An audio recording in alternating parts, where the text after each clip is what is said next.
수능 수학은 사실은 정해져 있어요. 그 방식들이. 그러니까 이거를 무에서 뭔가 유를 창조할 수 있는 풀이법이 아니에요. 이런 유형은 이러한 과정으로 푸는 거예요. 어려운 과정이지만. 근데 그런 것들을 열심히 연습하고 훈련했던 애들은 맞춰요. 근데 일단 안 했는데 머리만 좋아? 그럼 그 과정 어떻게 독창적으로 생각 못 해요. 안녕하세요. 아나운서 엄마의 육아연구소 이지민입니다.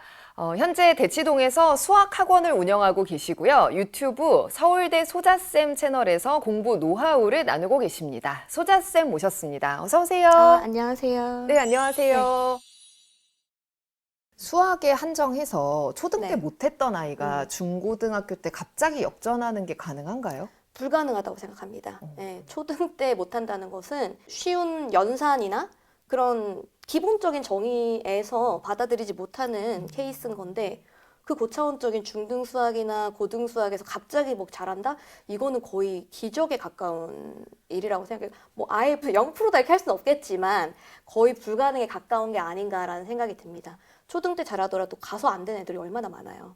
근데 못하는데 가서 잘한다는 거 거의 말이 안 되는 거죠. 사실 또 연산도 되고 공부머리도 있고 수학 잘한다 소리 들었던 아이들도 계속 쉬고 있었던 게 아니니까 그 아이들이랑 중고등학교 때 동등하게 스타트 선에서 출발을 하는데 연산도 제대로 안 되어 있고 네. 초등 수학을 못했다라고 하면 어려울 수 있다는 거죠. 맞아요. 정확히 정리를 잘 해주셨어요. 그러니까 내가 열심히 한다 해서 그 시간에 다른 애 놀고 있는 게 아니니까 더 2배 노력을 들여가지고 이제 동등하게 가는 거를 노력을 해야지 지금 그냥 초등이니까 놀리고 나중 가서 열심히 하면 되지라는 생각은 절대로 그건 현실에 일어나지 않습니다. 아, 네. 그러면 아예 기본기가 없는 초등학생이 네. 역전을 하는 건 어렵다고 하셨는데 네. 어느 정도 기본기는 있으나 네. 조금 두각을 드러내지 못했던 아이가 중고등학교 때 이제 선생님 보신 아이들 중에서 갑자기 좀 성적이 급상승한 경우는 있었는지. 그런 경우는 있을 수 있어요. 네. 정말 상승 곡선이 이렇게 올라가는 것처럼 네. 확 튀어질 경우가 있어요. 비결이 뭐였어요? 이거 되게 재미없게 받아들이실 것 같은데 이 보시는 분들이 꾸준함, 꾸준함. 그러니까 노출, 수학에 대한 계속된 노출. 그러니까 내가 아무런 노력도 안 하고 그냥 있었는데 갑자기 수학이 잘해질 수는 없어요. 우리가 어떤 뭐 운동을 하든 연습을 하든 계속 연습을 해야 그 순간 이제 알겠다 하고 쫙 올라가는 게 있잖아요. 똑같아요. 수학도 이게 될까 하면서도 계속 이렇게 하다 보면 어느 순간 이게 이 문자가 뜻하는 게 뭐구나라고 뭔가 이게 느낌표가 온다거나 이게 뭔가 본인이 이게 딱 튀어지는 경우가 있거든요. 이제 그 시기까지 가려면 이제 꾸준함은 동반되어야 된다. 꾸준하게 학습을 네. 이어나가는 게 중요하다고 하셨는데 꾸준하게 하려면 어떻게 해야 되는 거예요? 진짜 어른들도 꾸준하게 운동 가려면은 얼마나 어려워요. 힘이 들어요. 저도 정말 느끼고 있는데 음. 꾸준하게 하려면 사실은 애 스스로 하는 거는 너무 큰 욕심이에요. 음. 옆에서 어느 정도의 간섭이 있어줘야 돼요. 어린 연령일수록. 그러려면 이제 뭐 홍콩을 집에서 뭐 엄마표 수학을 하시는 분들이라면 네. 엄마가 좀 귀찮으셔도 항상 루틴하게 매일 이 정도는 풀어야 되라고 계속 애하고 같이 앉아서 시키고 이런 것들을 해주셔야 되고 그래서 저도 초등학생 그 가르치는 친구 중에서 이게 숙제가 잘 안 되는 경우에는 저는 이제 이런 걸 정해요. 너가 만약에 오늘 숙제를 덜 해왔다. 무조건 토요일에 벌칙으로 나와서 자습 몇 시간 당첨이다. 이런 식으로 약간 계속 이걸 주는 거죠. 그러면 애가 평상시에 이거를 좀 기억하고 있다가 좀 나눠서 숙제를 하더라고요. 자랑하고. 선생님 저 이번 주에 매일매일 나눠서 했어요. 이렇게. 그러니까 그런 것들은 초등학생들한테 계속 상벌 제도처럼 뭔가 잘하면 칭찬해주고 이런 식으로 계속 뭔가 습관으로 몸에 배일 수 있게끔 이게 좀 노력해주는 게 중요한 것 같아요. 어린애들일수록.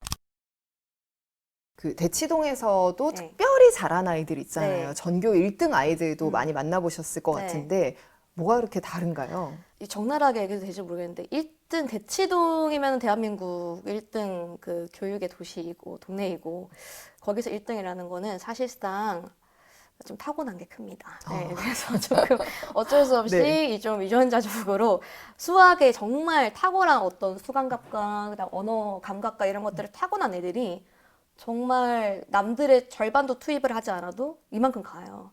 그래서 그런 것들은 좀 타고난 게 크지 않나라고 저도 좀 인정하는 부분이에요. 저는 처음에 강사하게 들어오면서 그 부분을 인정하지 않았어요. 그런 게 어딨냐. 다 노력으로 인해서 하는 것이고 습관으로 하는 거다 이렇게 했는데 막상 이제 경험을 해보니 그건 아닌 것 같구나라는. 근데 물론 정말 소수의 아이들입니다. 그렇기 때문에 우리 애도 그 소수에 들지 않을까 하면서 계속 놀려야겠다 이렇게 하시면 안 되고요.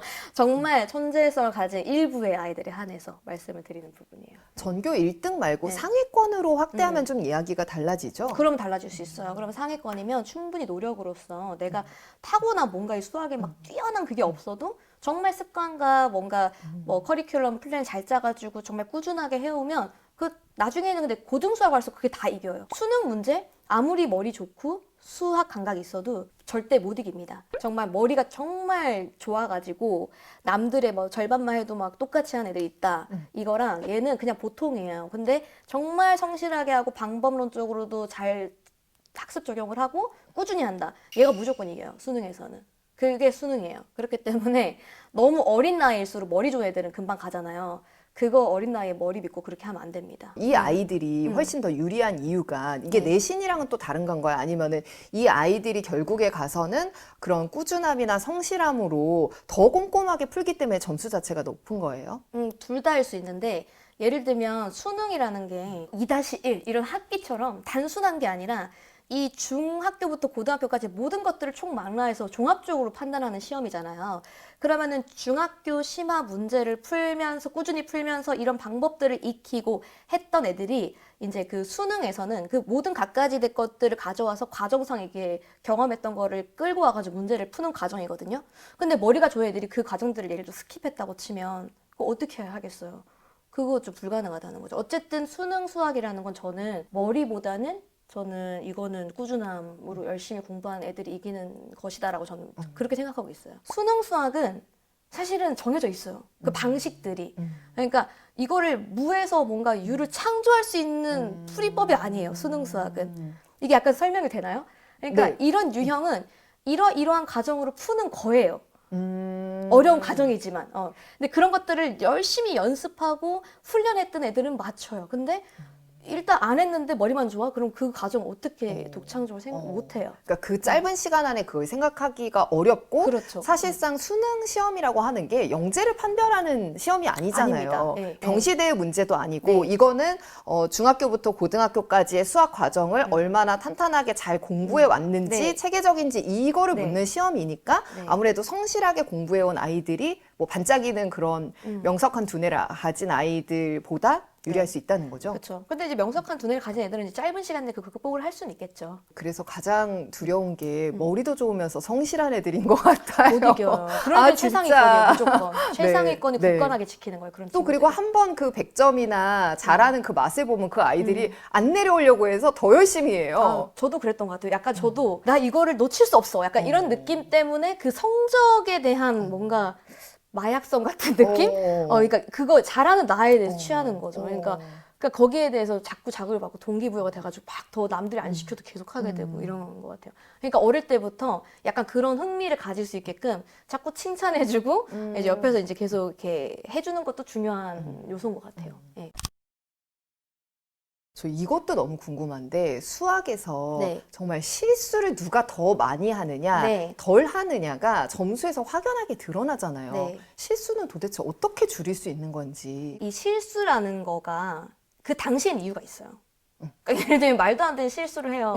네. 근데 이게 순간 정신이 꺼져가지고 그 당시에는 내가 뭔가에 착각을 하고 잘못 네. 생각한 부분이 있다는 거예요. 네. 저는 진짜 지금도 생각나는 게 고3 모의고사에서도 제가 산수 실수를 해가지고 틀렸던 적이 있어요. 그게 기억이 날 만큼 제가 너무 열받았던 거겠죠? 근데 네네네. 제가 실수를 진짜 많이 하는 중학교 때부터 그런 사람이었는데 이 연산 실수를 많이 잡긴 잡았어요. 예를 들면 7하고 뭐 어떤 숫자를 헷갈려 하는 거를 내가 발견한 거예요. 아, 내가 이거를 헷갈려 하네. 나도 모르게 잘못 약분을 한다는 걸 발견을 한 거예요. 그래서 아, 내가 이 패턴을 실수하는구나라는 거를 알고 나서는 그 다음에는 그거를 7 적잖아요. 먼저 생각하는 거예요. 나 이거 실수하는 거 조심하자. 아, 네네. 그러니까 실수는 조심하자라는 의식밖에는 고칠 수가 없는데 그걸 옆에서 아무리 잔소리를 해도 내가 스스로 깨닫지 않으면 안 돼요. 자, 그런 방법이 뭐냐면 찾으라고 그러는 거예요. 네 실수가 뭔지. 저도 이제 학생 실수가 안 애들 있어요. 우리 학원에. 그러면 막 해요. 근데 저는 보여요. 하도 많이 보니까.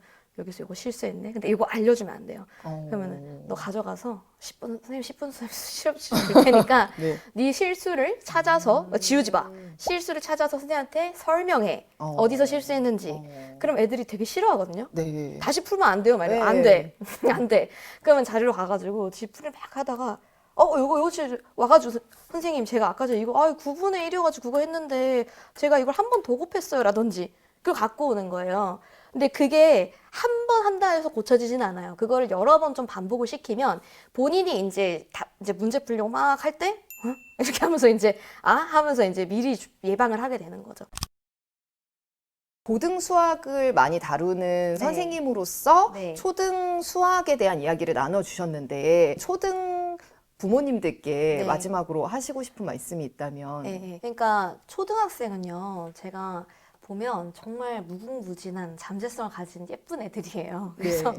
얘네들은 어떻게 하느냐에 따라서 너무 그 결과가 달라질 수 있다고 저는 생각하거든요. 근데 거기에 대해서 수학 학습에 대해서 보자고 하면 습관이 굉장히 중요해요. 그래서 학습 습관이라는 거, 그리고 수학 공부라는 게 어떤 건지를 어떤 방식으로 인식시킬 것이냐, 애들한테. 그런 것들을 그 어린 연령에 잘 이렇게 정립을 시켜줘야 된다고 저는 생각을 하기 때문에 어머님들이 많이 관심을 좀 기울여 주셨으면 좋겠어요. 그러니까 가끔 가다가 학원에 보냈으면 됐지. 이 정도로 생각하시는 분들도 많겠지만 학원 그리고 학부모 학생 이렇게 세 그룹이 같이 가는 게 사실은 초등 수학이에요. 그러니까 초등 수학 과정이 아니라 초등학생이 가져가는 학습이라는 거죠. 그래서 집에서 좀 가정에서도 습관을 잘 가질 수 있게끔 노력을 해주시고 대화도 많이 해보시고 칭찬을 좀 집에서도 많이 해주세요. 어차피 학원에서 잔소리 많이 들을 테니까 그렇게 하면서 해주시면 정말 1년, 2년 짧은 시간일 수도 있지만 그 기간이 축적되면 진짜 길거든요. 그럼 나중에 진짜 중고등학교 때는 웃을 수 있을 거예요. 네. 오늘 대치동에서 수학학원 하고 계신 서울대 소자쌤 모시고 이야기 나눠봤습니다. 고등의 입장에서 말씀을 해주시니까 초등에서 진짜 해야 되는 건 무엇인지, 중요한 게 무엇인지 좀 더 확 와닿는 면이 있었던 것 같습니다. 오늘 이렇게 나와주셔서 고맙습니다. 감사합니다.